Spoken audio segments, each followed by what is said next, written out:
जय हिंद सभी defence aspirants को। आज हम कवर करने वाले हैं एफकैट में जो साइंस आती है उसे। जैसा कि हम सब जानते हैं कि हर साल एफकैट में 3 से 4 क्वेश्चन साइंस के पोर्शन से पूछे जाते हैं, तो आज हम उसी को कवर करेंगे।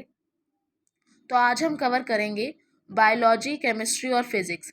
बायो का पोर्शन थोड़ा सा ज़्यादा पूछा जाता है, तो आज की वीडियो में हम बायो कवर करेंगे और पार्ट 2 में हम केमिस्ट्री और फिजिक्स को कवर करेंगे।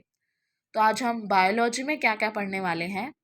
Father of various branches of biology, human body के कुछ important facts, cell and tissue के बारे में, ब्लड के बारे में, डिजीज़ के बारे में और डिफरेंट टाइप्स ऑफ स्टडीज़ के बारे में। बिना किसी देरी की शुरुआत करते हैं। Father of various branches of biology, तो बायोलॉजी के फादर हैं अरिस्टॉल और जूलॉजी के फादर भी अरिस्टॉल हैं।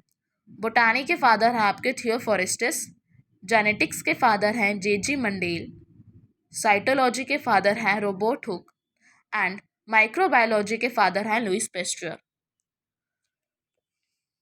अब हम पढ़ेंगे कुछ इंपॉर्टेंट फैक्ट्स हमारी ह्यूमन बॉडी के बारे में। Total number of muscles in the human body is 639। Total number of bones in the human body is 206। Longest bone femur, जिसको थाई बोन भी बोला जाता है, और स्मॉलेस्ट बोन है ईयर की ऑसिकल स्टेपस। लार्जेस्ट ऑर्गन है हमारी बॉडी में स्किन एंड ह्यूमन बॉडी में 75 ट्रिलियन सेल्स पाए जाते हैं और वेट ऑफ ब्रेन इज 1424 ग्राम। जो हमारे ब्लड का वॉल्यूम है वो 6.8 लीटर रहता है अकॉर्डिंग टू 70 kg बॉडी। जो नॉर्मल बीपी है वो हमारा 120 to 80 mmHg रहता है। जो हमारे ब्लड के प्लेटलेट्स हैं वो 2 लाख to 4 लाख पर क्यूबिक मिलीमीटर पाए जाते हैं।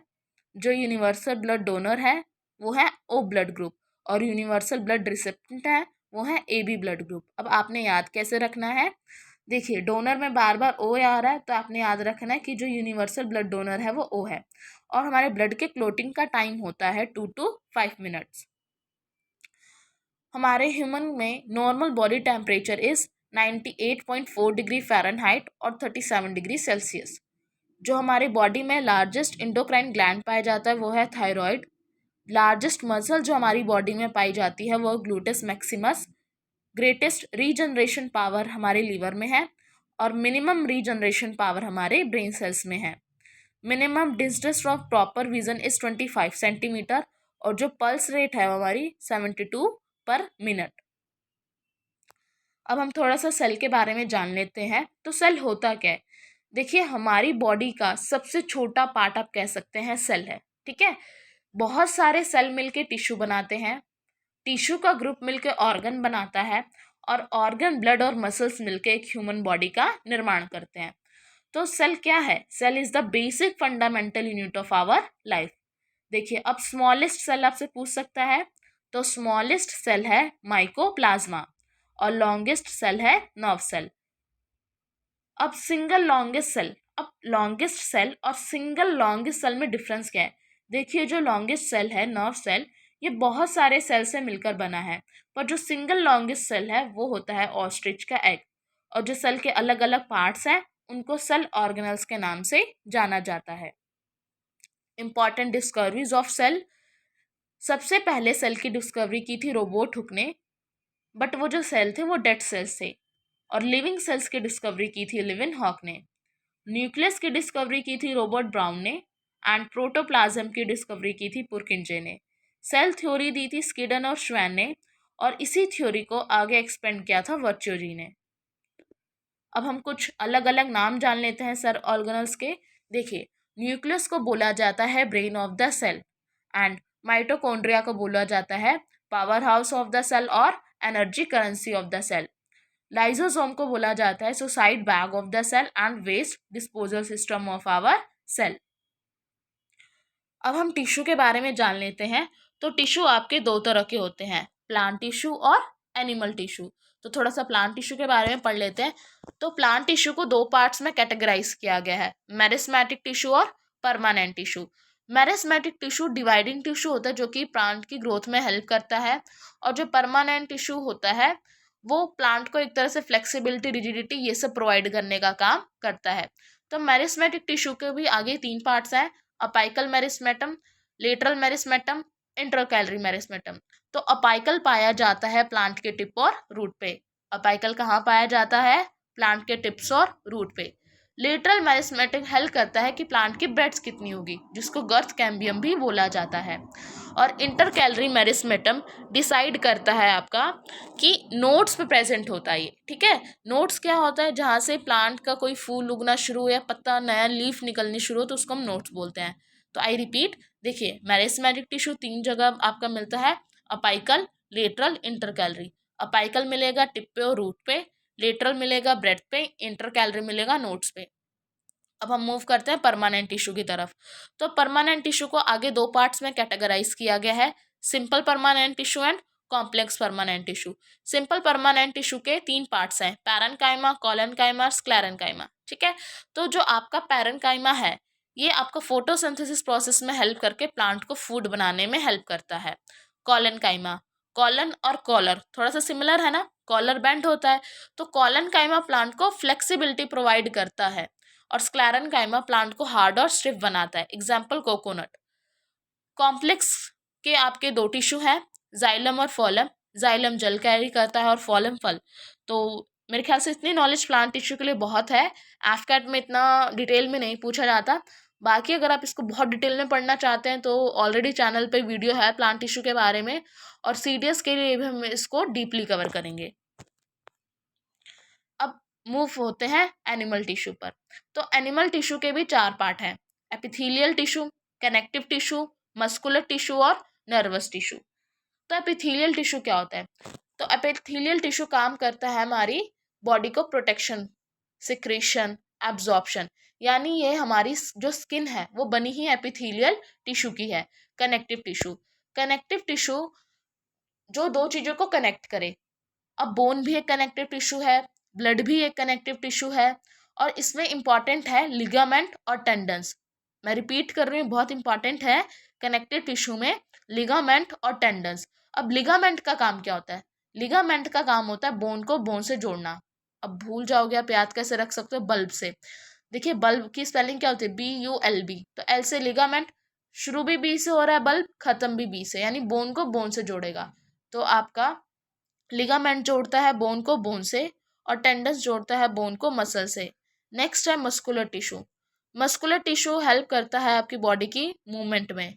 And then nervous tissue. Nervous tissue आपका हेल्प करता है नर्व सेल्स और ब्रेन को मैसेज पहुंचाने में। अब ब्लड के बारे में पढ़ लेते हैं। Blood is also connective tissue. Blood में आपके जो कंपोनेंट्स पाए जाते हैं उनके बारे में पढ़ने वाले हैं, WBC, RBC, plasma and platelets. जो प्लाज्मा होता है वो आपकी बॉडी का ऑलमोस्ट 55% कवर करता है। RBC यानी रेड ब्लड सेल्स, इनको बनने में 120 दिन लगते हैं, और WBC यानी कि वाइट ब्लड सेल्स, इनको बनने में 5 से 7 दिन का समय लगता है। और प्लेटलेट्स आपके ब्लड की क्लोटिंग में हेल्प करता है, जिसके लिए विटामिन के बहुत ही ज़्यादा इम्पॉर्टेंट है। अब हम पढ़ने वाले हैं डिसीजेस के बारे में। तो देखिए 4 तरह के डिसीज होते हैं, एक तो वायरस से होते हैं, एक बैक्टीरिया से, एक प्रोटोजोआ से, और एक आपका फंगल डिसीजेस। तो वायरल डिसीजेस कौन से हैं जो कि डिसीजेस आपके वायरस से होते हैं? AIDS, small pox, polio, rabies, dengue, measles और चिकनगुनिया। बैक्टीरिया से होने वाले disease tuberculosis, typhoid, tetanus, cholera, diphtheria, plague और निमोनिया। प्रोटोजोन डिसीज कालाजार और स्लीपिंग सिकनेस। और फंगल डिसीजेज आपके हैं एथलीट्स फूट, स्केबिस और रिंगवर्म। तो अब एफकैट में क्वेश्चन कैसे फॉर्म होगा कि आपको डिसीजेस का नाम दे देगा और पूछेगा ये कौन सा डिसीज है, ये वायरल है, बैक्टीरियल है, फंगल है या प्रोटोजोन है। तो आपने दोबारा एक बार इस वीडियो को रिवाइज कर लेना है ताकि आपको ये डिसीजेस अच्छे से लर्न हो जाए। अब हम पढ़ने वाले हैं विटामिन के बारे में। तो देखिए 2 तरह के विटामिन हमारी ह्यूमन बॉडी में पाए जाते हैं, एक तो होता है फैट सोल्यूबल विटामिन और एक होता है आपका वाटर सोल्यूबल विटामिन। तो फैट सोल्यूबल विटामिन कौन कौन से होते हैं? A, D, E और K। और water soluble vitamin B1, B2, B3, B5, B6, B10, B12 and vitamin C। तो अब हम पढ़ने वाले हैं फैट सोल्यूबल विटामिन के बारे में। जो आपका विटामिन A है, जिसको रेटिनॉल के नाम से जाना जाता है, अगर विटामिन ए की कमी हो जाए तो हमें कौन सी डेफिशिएंसी होती है, ड्राई स्किन और नाइट ब्लाइंडनेस। विटामिन डी, जिसको कैल्सीफेरॉल के नाम से भी जाना जाता है, इससे बच्चों में रिकेट्स की प्रॉब्लम हो जाती है, जो कि सॉफ्ट बोन, और अडल्ट में यही जाके फिर आगे चल के जैसे जोड़ों में दिक्कत या हमेशा हड्डियों में दर्द रहना, तो ये आगे चल के बहुत दिक्कत करता है। और विटामिन ई, जिसको टोकोफेरॉल के नाम से जाना जाता है, इससे माइल्ड एनीमिया होता है और स्टर्लिटी होती है, और जो ये डेफिशिएंसी है ये बहुत रेयर है ह्यूमंस में। एंड विटामिन के, जिसको फ्लाइलोक्विनिन के नाम से जाना जाता है, इससे प्रॉब्लम हो जाती है ब्लड क्लोटिंग में। एंड नेक्स्ट है आपका वाटर सोल्यूबल विटामिन। तो विटामिन बी 1, जिसको थायमिन के नाम से जाना जाता है, इससे बेरी बेरी नाम की बीमारी होती है, जिससे आपकी मसल्स में कमज़ोरी हो जाती है और ग्रोथ में दिक्कत होती है। विटामिन बी 2, जिसको आपका राइबोफ्लेविन के नाम से जाना जाता है, इससे आपको प्रॉब्लम होती है क्रैक्ड स्किन और ब्लड विजन, मतलब आपको धुंधला दिखाई देगा और स्किन में क्रैक्स आने शुरू हो जाते हैं। विटामिन बी 3, जिसको नाइसिन के नाम से जाना जाता है, इससे आपको बहुत ही सेवरस स्किन प्रॉब्लम्स हो सकती हैं। और विटामिन बी 5, जिसको आपका पैंथोथेनिक एसिड के नाम से जाना जाता है, इससे आपको डायरिया और पैलेगिरा जैसी बीमारी होने का खतरा बना रहता है। विटामिन बी 6, जिसको पायरोडोक्साइन के नाम से जाना जाता है, ये भी आपका स्किन प्रॉब्लम्स और नर्व डिसऑर्डर को क्रिएट करता है। विटामिन बी 7, जिसको बायोटिन के नाम से जाना जाता है। और विटामिन बी 9, ये आपका फॉलेट के नाम से जाना जाता है। और विटामिन बी 12, जिसको आपका कोबेलिन के नाम से जाना जाता है। और विटामिन सी, एस्कॉर्बिक एसिड, इससे आपको स्कर्वी और पुअर वाउंड हीलिंग, यानी अगर आपको कोई चोट लगेगी तो वो बहुत जल्दी नहीं भरेगी, तो ये प्रॉब्लम्स आपको फेस करनी पड़ती हैं। अब हम कुछ इन्वेंशंस और डिस्कवरीज के बारे में जान लेते हैं। तो आपकी विटामिन्स की डिस्कवरी की थी हॉपकिंस ने, एंटीजन की लैंड स्टीनर ने, डीएनए की वॉटसन एंड क्रिक ने, होम्योपैथी की थी आपकी डिस्कवरी सैमुअल हैनेमन ने, और इंसुलिन की फ्रेडरिक बेटिंग ने।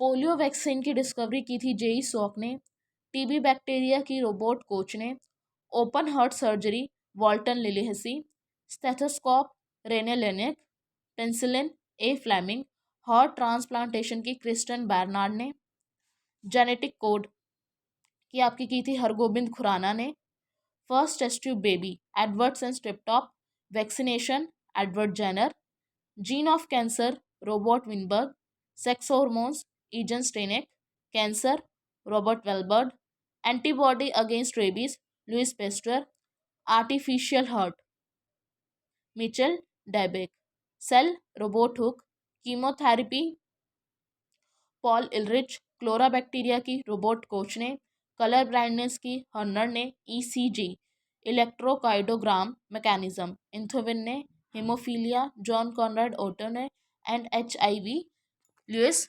मॉन्टेगेनिर ने। सो अब हम पढ़ेंगे different type of study and their names. Study of heart को हम कार्डियोलॉजी के नाम से जानते हैं, स्टडी ऑफ ब्रेन को न्यूरोलॉजी, स्टडी ऑफ स्किन को dermatology, study of teeth and gum को ओडोंटोलॉजी, स्टडी ऑफ एनिमल्स को जूलॉजी, स्टडी ऑफ मैप को कार्टोलॉजी, स्टडी ऑफ मून को सेलेनोलॉजी, स्टडी ऑफ सॉइल को पेडोलॉजी, स्टडी ऑफ वी को apiology, study of rocks को petrology, study of earthquake को seismology, study of plants को बोटानी, study of flowers को floriculture, study of blood को haematology, study of bones को osteology, study of eyes को ophthalmology, study of kidneys को nephrology, study of sales को cytology, study of liver को hepatology, study of fungi को mycology, study of algae को phycology,